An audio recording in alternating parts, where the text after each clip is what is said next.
Chapter 1. The First Cut. Most people do not lose their lives all at once. They lose them slowly, through habits repeated every day without thought. Not through violence or tragedy, but through comfort, excess, and delay. The samurai understood this well. They believed that defeat begins long before the battle, in the unnoticed weakening of discipline. This story is about a man who did not collapse suddenly, but who almost disappeared quietly, and how he returned by doing almost nothing at all. Christopher was 40 years old. He worked long hours, supported his family, and came home exhausted. His body carried more than 140 kilos, but the heavier burden was resignation. He had tried to change before. Diets, gyms, plans that lasted weeks and then vanished. Over time, failure became familiar, and familiarity became identity. He stopped believing change was possible, and that belief did more damage than any food ever could. Chapter 2. The Moment of Shame. One Saturday afternoon, Christopher sat in his backyard watching his children play. His son kicked a ball into a neighbor's garden and asked him to retrieve it. Christopher stood, bent down, and could not get back up. Not from pain, but from weakness. He stayed there on all fours while his son watched in silence, and a neighbor came to help him stand. In that moment, something ancient awakened inside him. Not motivation, but shame. The samurai called this the moment when illusion dies and truth stands alone. That night, Christopher cried, not because of his weight, but because his children had seen him powerless. He realized he was building memories he could never erase. The next day, he asked a friend who had transformed his life how he did it. The answer surprised him. Not a diet, not medicine, a philosophy. Chapter 3. Kaizen, the Way of the Small Step. Christopher met an old Japanese doctor named Yamamoto. The man did not look like a healer of bodies, but of minds. After listening quietly, the doctor asked one question. How long did it take you to become this way? 40 years, Christopher replied. The doctor nodded. Then why do you expect to undo 40 years in 40 days? The prescription was almost insulting in its simplicity. Drink 1 glass of water every morning, nothing more. No exercise, no restrictions, just one action every day for 2 weeks. This was Kaizen, continuous improvement through the smallest possible step. The samurai knew that mountains are not climbed by force, but by patience. Christopher was angry but desperate. He drank the water. Day 1, day 2, day 7. Something changed. His brain began to expect the action. For the first time in decades, he kept a promise to himself. That single glass did not change his body, but it changed something far more important. His identity began to crack. Chapter 4. Harahachi Bu, the Discipline of Enough. The second lesson followed. Put only half the food on your plate. Eat slowly. Wait 20 minutes before deciding if you need more.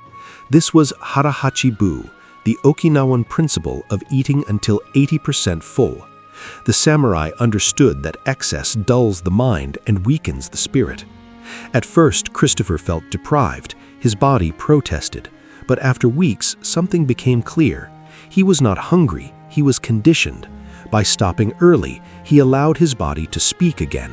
Weight began to drop, but more importantly, control returned. Discipline, he learned, is not punishment, it is clarity. Chapter 5. Movement without force. Next came movement. Not running, not the gym, just walking to the mailbox every morning after the water. 20 meters, nothing more. The doctor explained that the body forgets how to move when it is not invited gently.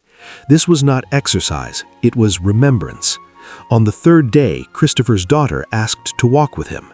They talked, they laughed. Something returned that had been missing for years. Presence. The samurai believed the body follows the mind, but the heart leads both. Christopher was no longer walking for health, he was walking for connection. Chapter 6. Wabi-Sabi, Falling Without Quitting. Months passed. Weight dropped. Confidence grew. Then came the fall, a holiday. Too much food. Old habits returned for a night. Christopher felt the familiar urge to quit entirely. The old voice whispered that failure meant the end. The doctor corrected him. This was Wabi-Sabi, the acceptance of imperfection.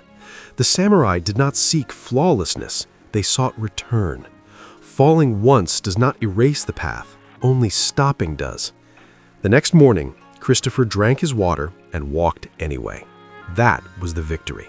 Chapter 7. Gambaru. Endurance over motivation. Relapses happened again. Stress, celebrations, fatigue. But each time, Christopher returned to the smallest actions. Water, moderation, movement. This was Gambaru, enduring difficulty without drama. Motivation fades, endurance remains. Over time, the relapses weakened, not because temptation disappeared, but because his identity had changed. He was no longer a man trying to change. He was a man who practiced discipline daily. The samurai knew this truth well. Behavior repeated becomes character. Chapter 8. Ikigai, the reason to live. One day, the doctor asked Christopher why he was doing all this, not the surface answer, but the real one. Christopher spoke of his children, his wife, being present, living long enough to matter. This was his Ikigai, his reason for being. When purpose becomes clear, habits stop feeling heavy. Actions align naturally. Christopher no longer needed force. His life had direction. Weight loss was no longer the goal. It was a side effect. Chapter 9. The Warrior's Return. 18 months later, Christopher had lost over 50 kilos, but the true transformation was invisible. He played with his children, walked without pain, looked in the mirror without shame. He was not perfect, he was disciplined. The samurai path is not about speed, it is about consistency, not about heroic effort, but about daily obedience to small truths. One glass of water, one controlled meal, one short walk. This is how lives are rebuilt. You do not need to conquer your addiction today. You need to take one step so small your excuses cannot survive it. Begin there. Return when you fall. Endure quietly. This is the samurai way.